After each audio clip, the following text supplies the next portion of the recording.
Welcome back to GamesCom 2013, live from Cologne, Germany. It is time for the International Wildcard Final between the CIS champions Gaming Gear EU and coming into this best-of-3 series, going to be taking on Brazil's Pain Gaming. Most people have the South American powerhouse pegged as the favorites. Yeah, even though they stumbled a little against Dark Passage yesterday, they were still impressive in their 2 wins, and even more impressive in their 3 wins on day 1. BRTT has been helping carry Pain to victory with some very flashy AD play. In fact, he got the first pentakill of GameCon on Caitlyn back on day 1.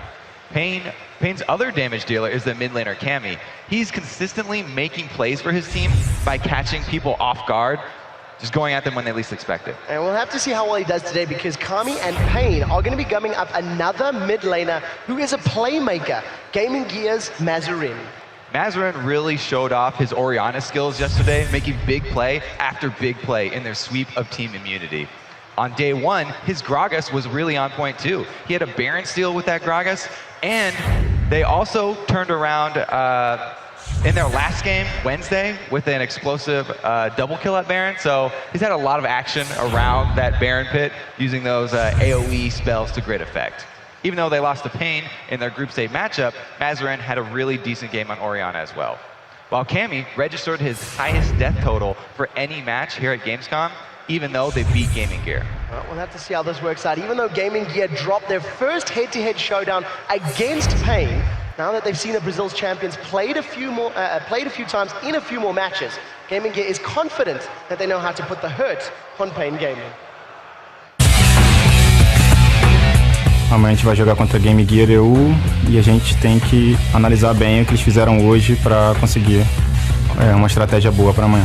They beat us in round robin because we miscommunicated a lot in that match and we made a lot of mistakes. Nós ganhamos deles já uma vez, foi um jogo bem tenso, mas foi um jogo bem legal e a gente esteve na frente o tempo todo. Now we'll know what to ban against them and we'll do a lot better against them now. Eu acho que eles vão vir com um jogo diferente e a gente vai ter que mudar nosso jogo também para conseguir ganhar deles amanhã. We have to focus on our mid game and late game more because if we fail, we will lose. Acho que tem que manter a calma e pensar bem nos piques antes de começar a partida para fazer um bom jogo. We need to play our solid game, ban particular champions, and we should win, I think, to go. Nós precisamos ganhar uma melhor de 3 contra a Gaming Gear EU para representar todos os servidores novos nos Estados Unidos. No momento a gente tem que se preocupar apenas com a partida, porque embora a gente esteja muito perto, a gente ainda está muito longe de ir para Los Angeles. One of the biggest things that I take out of that video is hearing the players talk about individual mistakes and decision making as a key. Gaming in particular, worried about the late game. Yeah, and they definitely should have been watching last week's series that, or yesterday's series that Pain Gaming had against Dark Passage, because there's a few tips in there that they could have gotten. Well, we'll have to see if they do manage to at least dig up that information. Before we kick off the game, we do need to take a look at those starting lineups. And starting on the blue side this time around, it is going to be Gaming Gear EU. And players are going to be in NBS in the top lane, Alinea in the jungle, Mazarin as your mid laner, as well as Deadly Brother and Inspiro as your AD carry and support. And then in the red corner, it's Pain Gaming. Venon is up top. Sir T is the jungler, Cammy's at mid, BRTT's on AD carry, and Espeon is supporting him. All right, as with all of these big matchups, we do have to talk about the head-to-head. And, you know, we've highlighted the mid laners so far in a lot of our pre-match coverage, but our featured matchup of this series is actually going to be the Rumble in the jungle between Gaming Gear's Alinea and Pain Gaming's Sir T. Yeah, both Sir T and Alinea depend heavily on the early game success. In their earlier matches here at Gamescom, both of them have been able to capitalize on any sort of early game success and get their lanes rolling towards the mid and late game. But they have also been both susceptible to invades, which they've had trouble coming back from. So a lot of that early and mid game is really going to come from the jungle. Yeah, and we'll have to see how well Alinea can put his presence on the map, because in terms of the games that we have seen, when he does get that lead, he tends to snowball the rest of his lanes well. And that's been very key in helping Gaming Gear pick up many of their team fight wins, especially when he's the one tower diving. I think another really important thing is the Gragas here. Like we said, one of the main tips you could have picked up yesterday was that the key to beating Pain has been splitting them up. They really rely on chaining their hard crowd control skills, and that involves some very specific timing Gragas is a perfect champion for breaking up that chain. And as we already said, Mazarin had a really good performance on Gragas already earlier in the tournament, so that's an easy ban for them. Well, we'll have to see how they feel the rest of the bans work out. In terms of Pain Gaming's jungler Sir T, just to wrap up, he's also the shot caller for his team as well. So not only is he, instrumental in that early game stage, he's the decision maker once we get all of the ridiculous amount of dives that Pain Gaming like to put down. It's similar to why people go at Reggie when they face TSM, because he is both one of the carries, their mid laner, and he's the play caller. Same idea, if you can invade the jungle and get Sir T behind and off of this game very early, then their play calling will suffer as a side effect. Well, let's see what they decide to lock in. Gaming Gear going to secure that Orianna. Now, Mazarin has only played that Gragas and Orianna to phenomenal effect that we've seen him do, making some very good plays. And again, it's a safe pick. It's something that they can lock in. It's not going to be easily counterpicked. Yeah, definitely a highly contested mid right there. But Zyra has also been, the highest contested mid/support. A lot of the teams in the Wildcard tournament have been using her as a early pick because they can send her to either of those lanes. And we've also seen Zyra banned out multiple times as well throughout the course of the entirety of this Wildcard event. Now, BRTT, he's already locked in that Ezreal. We've seen him do great work with hyper carries, and his positioning in particular has been very good. But I'm interested to see his pick Ezreal over Twitch, because his Twitch was so impactful yesterday. His Ezreal, though, is also very strong, and it works very well with Pain's dive-heavy ideology that they pretty much follow. They haven't locked up, well, they instantly lock in one of them, those parts right there, the Nocturne. That's for going extremely deep. And the best part about Ezreal is that he can basically take care of himself. So if his whole team even just leaves him, then he's so mobile, it really works well with Pain's front line. Well, we'll have to see what they decide to finalize. That's going to be a double AD comp for Pain. Let's talk about some of the compositions that we're seeing here. You've got a nice sort of all-in. You've got that ball delivery system of Jarvan and Renekton for Gaming Gear. But over on Pain, that's a lot of utility. Yeah, they've not only have they picked up the Orianna Jarvan for the ball delivery system, but they did lock in that Twitch that you're talking about and comboed it with Sona for her crescendo. So they have a whole bunch of control. Pain are taking a little bit different look than we've seen in the rest of the tournament. They are going with that duo lane of the Ashe Zyra that's very, very popular over in North America because of Cloud9. And they actually have that Ezreal, which is probably going to be mid and probably not going to be AP, as a lot of people may be hoping. It's a blue Ezreal usually, and that's really the core of a dual AD composition. Not a lot of other AD carries that you can run in that mid lane and be effective. So I'm having flashbacks to week 6 or week 7 of the NALCS. We're on day 1 of the week. Of the 4 games, 3 of them were double AD comps. And everybody started talking about it, exponentially. It was all over social media. I know Jad and I were discussing it on stream. You and I have discussed it here at the Wildcard. And one of the things that we always highlight about double ADs, you need that utility to buy the time to get the damage down. And to me, I think Pain Gaming have got a pretty good composition, in theory, for the double AD to work. So they don't have what you usually bring for the double AD, which is the hard CC top laner or hard CC jungler, but they've brought this highly crowd control oriented duo lane with them. They've got the Ashe Arrow and all of the Zyra crowd control. So they are bringing it just in a different area than we're used to seeing with double ADs. And I really like the adaptation, because having Nocturne in there as your jungler means that you do get the darkness effect, and that's going to cause GG Gaming Gear to group up. Well, you can see we are about to jump into the first game of this final here of the International Wildcard Tournament. I really do have to give shout-outs to every single region that's taken part and has watched all of the games, in particular to those that have fallen: Australia, Turkey, and Mexico. Unfortunately, they're not in the final, but I'm sure they'll be watching with bated breath, as are the Brazilians and the Lithuanians. This is a truly international viewing experience for this Wildcard final. It does look like a dual lane for Pain is positioning themselves maybe towards this top lane, so some lane swaps to be expected. They also have Rumble up there too, though, so it could go any way at this point. Really, though, the early game we talked about being very important for the junglers. Pain is also running a double AD, so it makes the early game even that much more important for them. So I feel like this is going to be a highly action-packed game, starting off very quickly. Well, we can definitely hope for that one. I know that many kills and lots of action is definitely something that everybody enjoys watching. Very early Friday morning. 1 minute 10 on the clock. We haven't seen any sort of invades. We've seen some very shallow wards, but more wards on the map for Gaming Gear than that of Pain. That's about 4 of them in the river alone. Gaming Gear really nervous about a potential invade here from Pain Gaming. It does mean that it's a very stagnant start as far as this early game is concerned. Well, yeah, this is just going to be a safe start here. And for Pain, really the action is going to start when they have that Crystal Arrow available from Ashe, because they have one of the best follow-ups, which is Nocturne, who can get to that target from basically half a screen away. And when that bottom lane duo hits 6 and the jungler is level 6, it's going to be very, very dangerous for them. Also, having Rumble means that they can force a dragon fight down in that area. So if they can kill bottom lane and turn it into the dragon objective right after, it's probably going to be the early game plan here for Pain. Well, Deadly Brother and Inspiro moving towards this bottom lane. Espeon and BRTT hanging out. Remember, Ashe has got that guaranteed critical. And if anyone gets rooted, that's actually 2 very squishy targets. Yeah, Sona's aware of it too, though. They know that they're running Ashe. It's a common strategy, trying to get that focus up so you guarantee your first shot crit. And that's really how a lot of the Ashe lanes can get their very early presence in lane up. Well, doesn't manage to work off this time round. We'll have to see if those deck bushes are secured later in the game. For the time being, that non-sustain of Pain means there's going to be a lot more pressure on them to try and get some damage down and ideally avoid any of those expunge bursts that Deadly Brothers will be looking to lay down. They're trading fairly heavily here early on, though.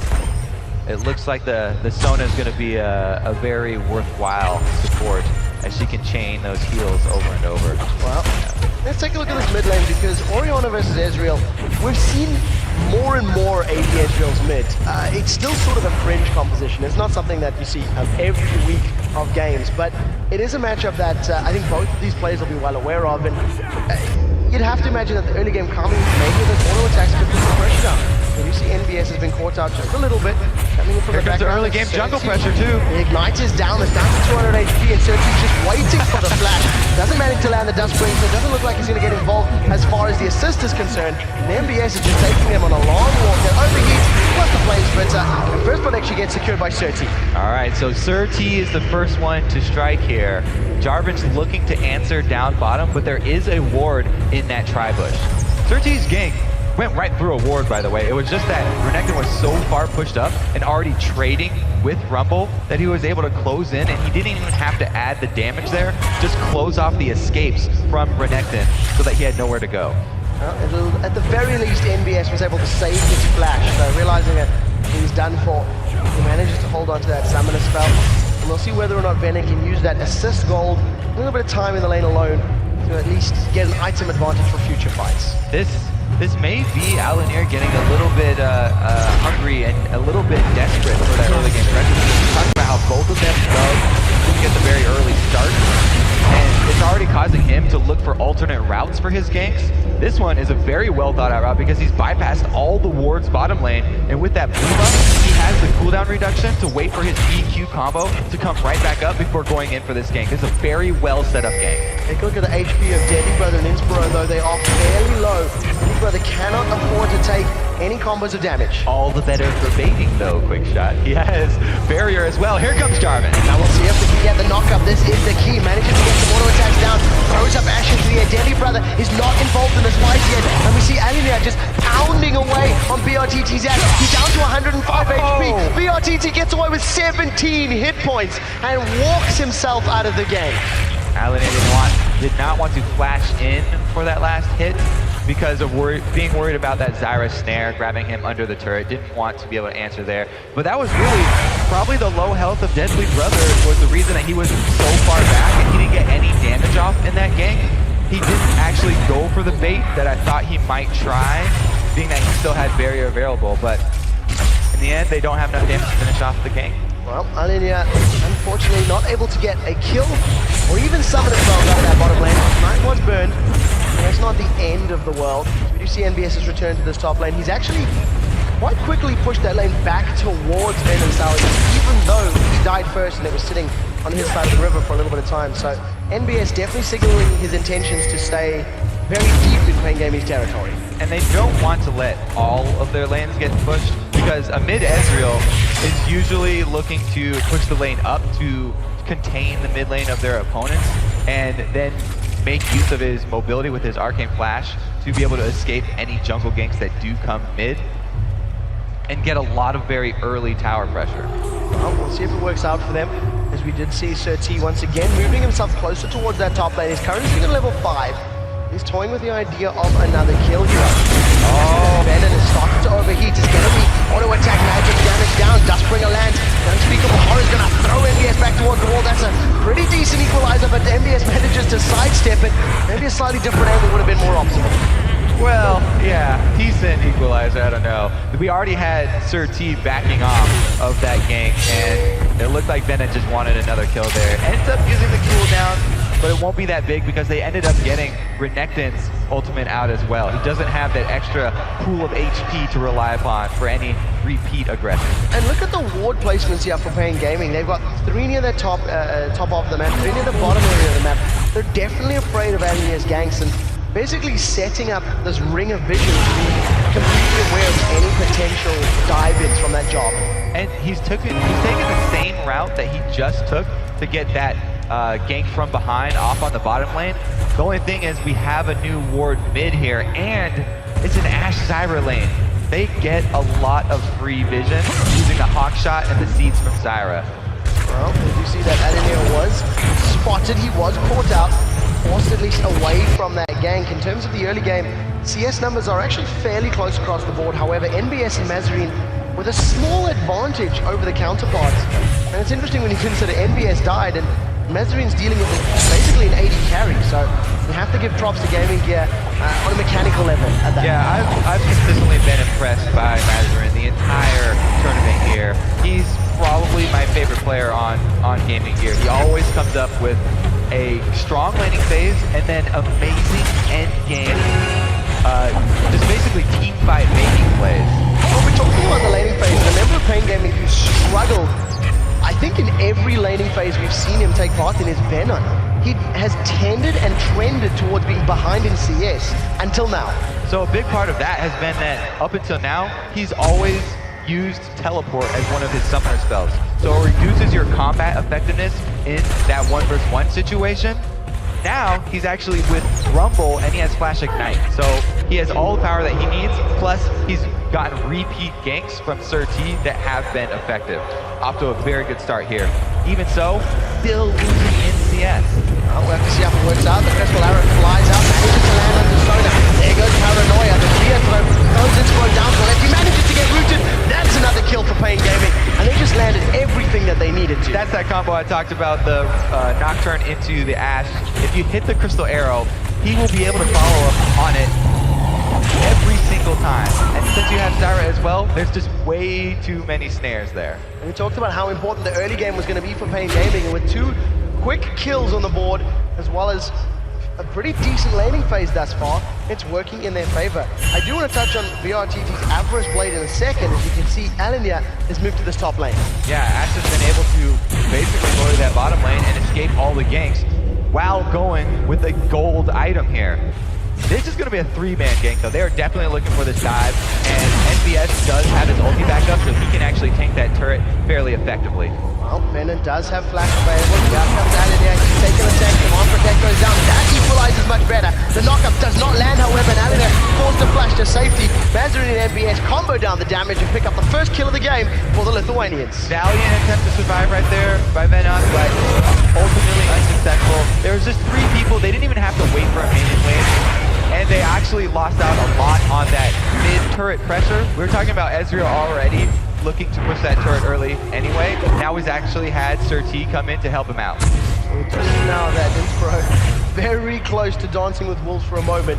Almost gets caught up by that Ezreal Nocturne. And you know, one thing about that dive in the top lane, Cataclysm and Shockwave were not even used. So very well coordinated as far as the ultimates are concerned. And if a dragon fight were to occur, Equalizer's not available, but Shockwave and Cataclysm is. And it's actually dangerous for Pain Gaming because they don't have the crowd control from their mid lane. Orianna's going to bring in that Shockwave, whereas Ezreal is only going to be supplying damage. So if their bottom lane can't bring the Crystal Arrow and the Zyra combo in, then they can't go for that dragon. Well, we'll have to see how it pans out. For the time being, Kane Gaming have got that ring of wards around the Dragon Pit, so they can see if anybody's moving towards it on the side of Gaming Gear. Approaching that sort of 11 minute 30, and I actually think from the Wildcard games, we haven't seen too much focus on Dragons in the early game. It tends to be something that they only really start looking at once towers are down. We've also seen Jarvan creep up top here for Gaming Gear. And Rumble just put down a ward, but he didn't ward specifically for Jarvan. Jarvan's always loved to jump this wall, get into the side bush.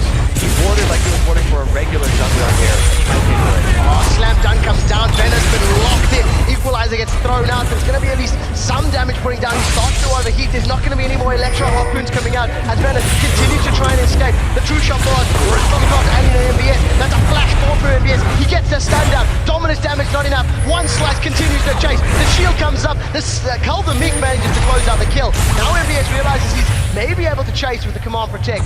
Does decide to back away, and at the end of the day, single kill but hard fall. Vina only brought one ward and did not put it in the right spot there. Definitely feels very bad when you purchase the ward, you spend the money to protect yourself from the gank, and he just didn't use it effectively. Oh, just forgetting about that flag and drag combo that Jarvan does have available to him. NBS and Alina with a couple of seconds of uncontested damage on the tower drop the top lane to below 50% HP. So I think as far as tower damage is concerned, Gaming Gear have done a pretty good job in the top lane, and Pain have done a pretty good job in the middle lane. But with those two kills that Gaming Gear have secured, there's only a 200 gold difference at this point in the game. Yeah, you do have to shout out Mazarin in that mid lane, holding off the Ezreal from the mid turret. He's doing a very good job of trading the auto attack, using his shield effectively, and getting the extra resistances for holding the ball while he goes in for those artifact trades. Orianna, one of the only mid lane mages that can pull off those trades when he needs. Mazarin has had some very, very good performances on that Orianna over the course of this Wildcard International Qualifier. We'll have to see if he can land some good shockwaves in the not too distant future, because there's a fairly squishy Pain Gaming team that hopefully he's looking to destroy. Right now, Kami's basically going to solo up his blue buff, his Bam Scepter and his Tear of the Goddess. He walks away relatively unscathed and he's stacking up that mana as quickly as is possible. Yeah, it's going to be a while before he does get the damage half of that. Blue Ezreal now at his goal in combat effectiveness. Whether or not City can land another one of those paranoia gangs, because we've seen one of them so far and it was very successful. They picked up the kill into Inspro, but that was before Inspro had Crescendo available, so it's going to be a little more difficult if they stick super close to him and that spell shield doesn't block that stunning effect. Yeah, and the key there was that we could see how Pain did not have that much damage to burst down Sona. They just chained every single CC and they were able to keep her in place. If they do that while she's level 6 already, then she will throw out the defensive crescendo, and she also has her flash and exhaust this time. So it'll be a lot more difficult for them to pull off the same game. Oh, Mazarin definitely wants to pick a fight here with Kami. Nice down shockwave, doesn't manage to land as the arcane shift into flash, throws Kami to safety, not going to be enough to get away as Mazarin insta flashes forward, secures the kill. Now with the red buff slow coming down, Certainty continues to chase. Command protect plus dissonance, the knockup gets flashed away. Cataclysm locks Mazarin in, so it's a trade of 1-for-1. Both mid laners are down as 13 Alina now start bashing away. In the bottom lane, it's actually Gaming Gear that secure the kill onto BRTT as the chase is not over. Nocturne gets flung up into the air. Now will the fear land? This is the key. It throws Alina away. Duskbringer comes up. Can he land the flag? No! This Dragon Strike does not land, and Serti escapes with his life. 30 HP there on Serti. He does get out. The fear proccing just in time, and he also had a beautiful flash there to dodge the Jarvan EQ and forcing Jarvan to use that Cataclysm, which blocked in Mazarin. Oh, we just true shot barrage picks up a kill onto Sona. The dead body just floats in front of Deadly Brother. Kami from instantly respawning. There's not even vision there. He just seen that when the pink water's down. They did just kill off the vision there too, so he knew they were previously standing in that area, but a beautiful shot and able to get some money back on that AP Ezreal so that he can get to his powerful items that much more quickly. Of course, that fear blocking search, he just throws Alina exactly the direction that you wanted, away from him. Managed to allow Alina to get out cleanly. Right now, 4 kills to 4, 700 gold difference. Gaming Gear secured that first dragon of the game. Same Gavin now stacked up with 2 damage in the mid lane. Yeah.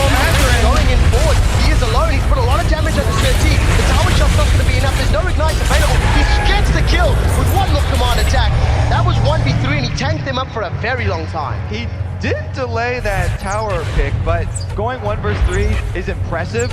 However, more gold goes to Pain Gaming because they got the assist, which is an extra 50%. Now we see BRTT, he throws out the Crystal Arrow. Deadly Brothers got the Poison Sacks and Expunge down, and at this stage of the game, with that Blade of the Ruined King, there is assassination potential.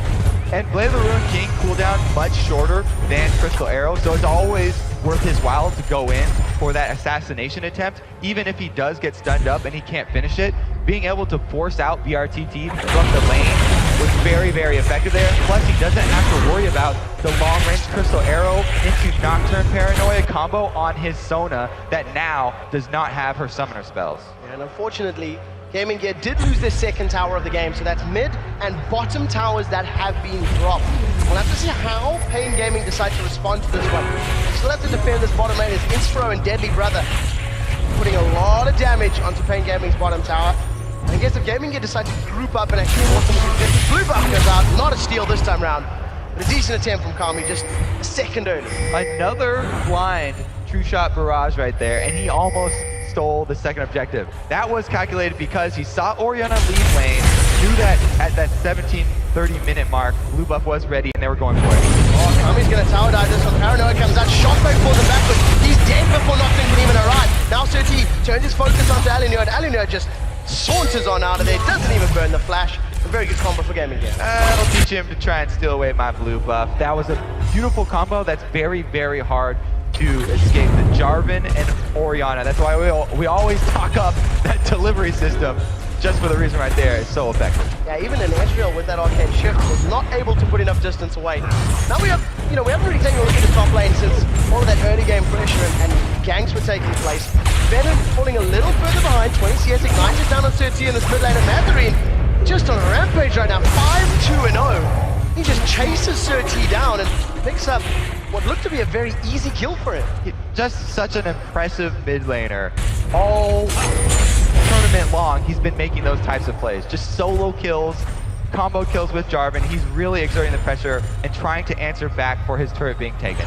Well, if you see that, unfortunately, Alinur, imagine when unable to take that one. Ash Arrow does catch up Deadly Brother. Here comes the Stranglehold. Crescendo locks up BRTT, followed in with the Exhaust. Now the bounty is going to keep them alive. Out of range of Expunge, but the poison ticks are ticking down. The massive Expunge onto Espeon as he's trying to get away. Now Kami has rejoined this part. Arcane shifts into the river. We'll see if he can find himself a rat. Poison is going to be enough, not enough to kill Espeon, and Kami decides against the fight. That's all because of the very well-placed ward that Sona put to guard them from Jarvan ganks. It also helped in this situation. Ezreal thinking the exact same thing that Jarvan would have, popping over from that Tribush ledge in to gank them.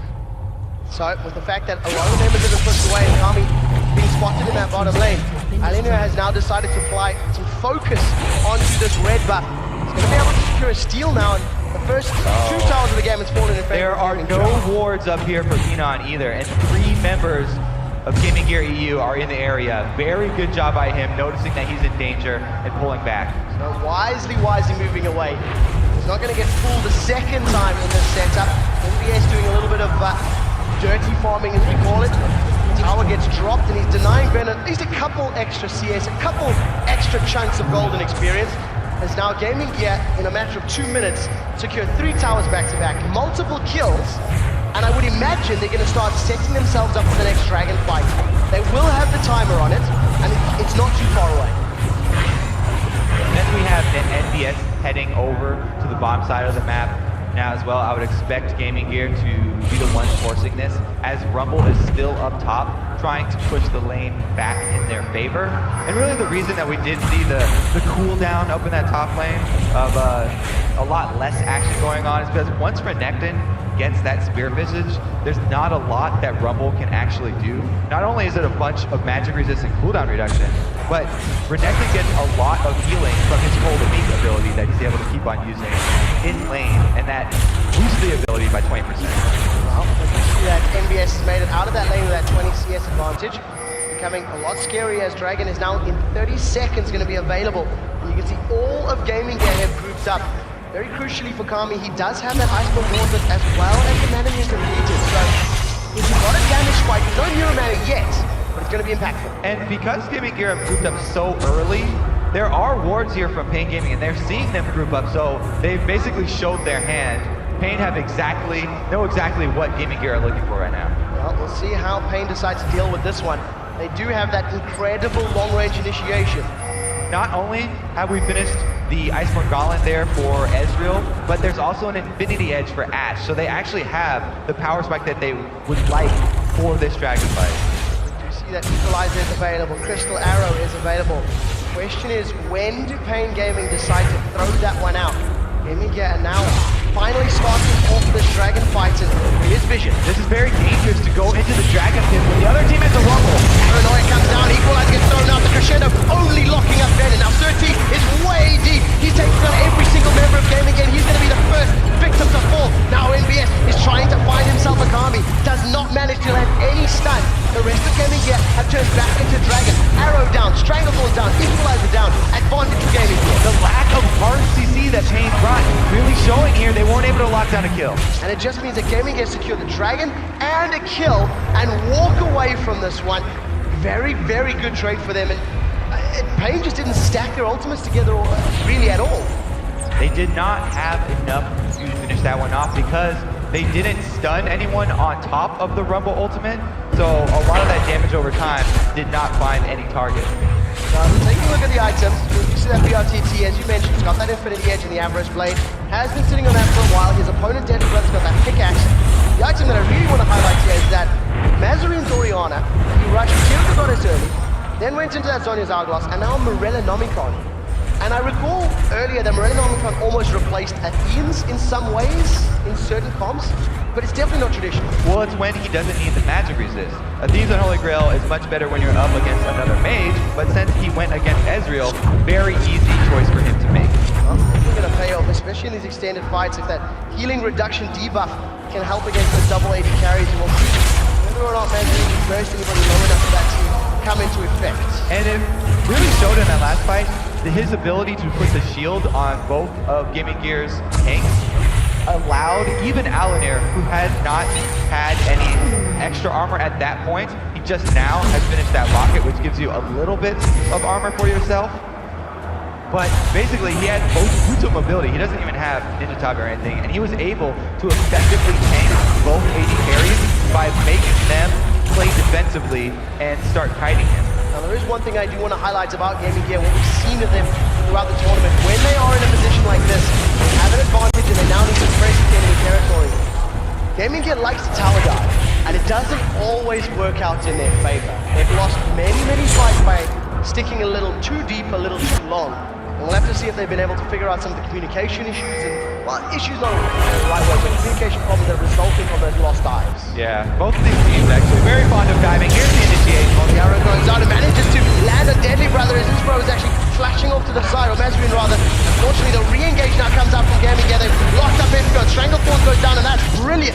Throws up 3 members of Gaming Gear, forces Mazarine to run around the outside. That's all the ultimates down for Pain Gaming, though. All they have left is True Shot Barrage. They cannot fight a 5-on-5 anymore at this point because Crescendo and Shockwave are still up. Well, we'll see how Gaming Gear handled this, knowing this window of opportunity only open for so long. They're going to decide to steal away this red buff. True Shot Barrage comes down, basically blind as well, actually. He knew that they would start. Kami knew that red buff was going on. Almost secured. No steals just yet. And the rest of Gaming Gear stacking mid.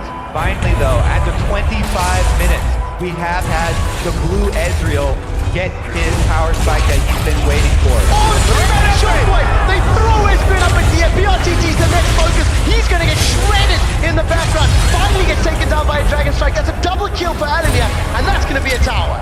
Again, the weakness of the double AD comp, the front line, they had no hard CC. They've got Kami out, he's stunned, he's knocked up, the damage is there, the slice is up, the dice is through, Calvin Week manages to land the kill, NBS gets thrown into a tower and he's like, what's up bro, just walks away from that one. They secure the inner turret and now Gaming gets to an inhibitor. Those are the classic Mazarine team fight plays that they've been looking for. Now they're going to go on the inhibitor turret. Now we do see once again NBS the focus of the fear. Surtees a little too nervous to get involved there. Can't stick too deep, but right now tower is down, but inhibitor stands, which is crucially important for Pain Gaming. Getting down that inhibitor turret is such a huge win for Gaming Gear. You talked about how one of their weaknesses is overextending on those turret dives. Now they actually have an exposed inhibitor that they can fight over. They don't have to risk all that turret damage. I feel like Pain Gaming simply haven't comboed their ultimates together in this fight. So they're throwing them in one by one by one. And in theory that can work, but when you're double AD, it's got to be on top of each other. And they're just they're not even close enough for that to work. I'm not sure why they've strayed from their normal strategy of using like back and Malphite, because a double AD comp takes a lot of practice to pull off here, and you really do need a bit stronger of a front line here. You know, Zyra is one of the best supports that you can run with a double AD comp, but Rumble and Nocturne can't keep anyone in one spot for long enough, and Ashe is having to spend so much time backpedaling that she doesn't get to fire off enough auto attacks. Let's see if Pain Gaming can pull this one back. I recall when Lemon Dogs used a double AD comp against Evil Geniuses in week 9, their mid game was pretty strong once they hit those item Thresholds? Thresholds, that's a good word. And then once they got the damage, they were able to at least turn some of the fights. And I guess that's what Pain are going to be looking to do now. Infinity Edge plus Last Whisper completed for BRTT. Kami can't be too far off a Last Whisper, of his own. And when there's no armor penetration for Deadly Brother, he's also just a little less scary. I mean, it is worth saying that on Gaming Gear, we don't have any Randuin or any Thornmails being created yet, so that's when Pain would really have to start worrying. They're actually in not too shabby of a spot right now. They just have to play a little bit more defensively until they can scale up. And we'll see whether or not we can get any more of those perfect Stranglethorns and the steps of your inhibitor turret in that tiny enclosed space. All of the power of their Pain Gaming is amplified. And they need to make sure that they land it together. The RTT has now moved his way to the top lane. I want to touch on the fact during the pre-game, he was wearing those like fingerless gloves.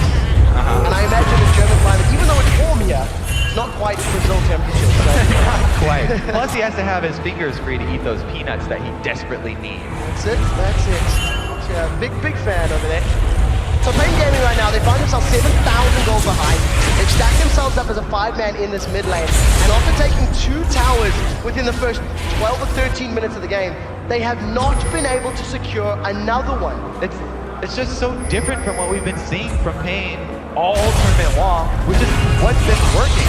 They now have BRTT, who's usually on someone like the Caitlyn or a Vayne or a Twitch, and able to just wreck the other team from the back line. On Ashe, he just hasn't had the same effect. 0, 2, and 1 is not something that we're used to seeing from him. And one of the things that both of these teams value is that Zac pick, and Pain actually banned Zac out themselves. It was their 3rd and final ban. Malphite was available. They decided against running him. Now right now, Gaming Gear have got that Oracle's Elixir running. They're clearing out vision, and there is a massive amount of vision control in favor of Gaming Gear. If you look at that minimap, they have just littered vision across the entire side of Pain Gaming, and they're looking for an opportunity. Pain do still have Hawkshot available though, so they can check this without getting too overextended. It's something that you really value in the late game from Ashe. Not only does she have great engage, but she can also check that Baron without putting you into too much danger. Well, we'll see if Gaming Gear can make use of that small timing window. Sneak themselves into the bush, create a death push right now. Hawkshot was just used 10 seconds ago, 15 seconds ago, and Gaming Gear have started themselves with the bounce. However, Xerxes is recalling here. He's in the fountain. Well, we know that that's no smite steal available.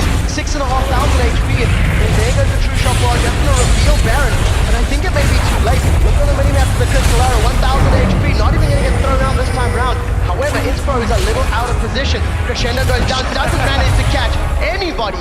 Was hoping to lock up BRTT. That backfired. Every now and again, we've got to make a YouTube video of the missed crescendos. But Gaming Gear did a great job jumping on that window that you talked about. They saw Hawkshot go off as soon as the vision disappeared. They went right over to Baron, knowing that Pain would feel safe, having just seen they were not actually attacking it. Took Kemi a little bit too long to fire the true shot barrage over, and they did get a very easy Baron. Kami's able to really secure his blue buff, something that Gaming Gear done well this game is control the red buff of Pain, but the blue buff has been secured by Kami. And again, since they're all going back to base right now, I have to still wonder why Pain made so many radical changes. Not only the BRTT changes that we talked about, but also Venon yes, he usually loses his lane, but usually he's bringing teleport and he's on someone like Malphite where he can make plays on other areas of the map. They don't have that hard engage, and they don't have Tommy, their other playmaker. We shouted him out so many times about being the one to go at their opponents when they're not expecting it and starting off the plays with something like Ahri and landing a charm. On Ezreal, he doesn't have the option to be that playmaker. He's really a backline damage source here. So the main two playmakers there for Pain are not on hard initiate champions, and they don't really have abilities to pick people off. So now they sort of switched those roles over to BRTT and Surge. Not quite working out. Well, the onus is now on Gaming Gear to find themselves an opportunity in a window. Taker's inhibitor, they've moved up as 5. Everything is available, barring that true shot barrage from Pain Gaming. Come on, Protect lands onto Deadly Brother, and he manages to land the auto attack to the inhibitor. Instantly manages to clearance off away, flashes out. We do see that Sir T is sticking. The Strangleforce throws every single member of Gaming Gear aside. The Shockwave only catching Venom. The first victim of the fight is going to be Sir T's Rockman, as now they turn onto Venom. That's Rumble down. The stun lands onto Kami, and the 2 AD carries of Pain Gaming are backpedaling, are running away. There was a double kill for Mazarine. He's looking for the triple. Inspro secures the kill. 4 for 0. And they just ran at them. Even with the crucial ultimates missing there, Shockwave and Crescendo only hitting one person, still able to obliterate Pain. Gaming Gear, they pick up the first victory in this best of 3. This is the Lithuanian team, the underdogs in the final of the Wildcard qualifier. Brazil, 0-1 down. You can see right there, NPS raising his hands. They must be wondering why Pain have deviated from what they've done all tournament long as well, because coming into this, you're right, Gaming Gear were the underdogs, but they just showed up huge right here. Now they played so incredibly well, and you cannot discount the impact that Mazarine had throughout the entirety of that mid-game. 2 or 3 shockwaves. Basically, you could attribute a lot of that mid-game control and presence to Mazarine's ultimate. And he really dealt with that mid-Ezreal very well, too. It's the reason we've been talking up Mazarine for Gaming Gear. Well, the question is now for Pain. What do they decide to do going into match number 2? They banned out Zac previously. They have the benefit of being blue side of the first pick this time around. Do they go back to the comp that's working for them? Yes, that's the short answer. And what do you think they're going to run? Do you think we're going to see a Zac? Because we know that Gaming Gear, they also prioritize that Zac pick. I think that even if they don't get Zac, Pain are going to pick up something like Malphite and put that on Vayne on, because we saw, even with the early ganks, 2 early ganks there from Sir T, getting Vayne on ahead in the lane and getting him that kill, he still lost out on CS, and he didn't have his teleport to make the plays elsewhere. They're going to put him on a hard CC tank, and they're going to put BRTT back on a bit of a higher damage AD carry. I'd definitely like to see if they can sort out some of the communication and the team fight things, because they didn't really stack things up. So that's it for game 1. We're going to take a look at the big plays with Demon and Jat over at the analyst desk. Thank you very much, Quick Shot. So, wow, what do we think then? That was a bit of a surprise. Pain Gaming don't seem like they've woke up quite yet. Gaming Gear absolutely destroyed them. That was a really poor performance by Pain Gaming. Especially just, even from the picks and bans, they lost their way. And then in-game, their execution wasn't good either. Well, let's go back to those picks and bans, because when we were talking about it, when they did it, we're like, okay, they've gone Korean, but like you said, they should have a tank in the top. So, I mean, double AD comps are something that we've seen across multiple regions now. It did mainly start in Korea, but if you're going to be running that, you generally bring a very strong tank in the top, and at least a strong tank in the jungle. Nocturne's a diver. Rumble is just added damage.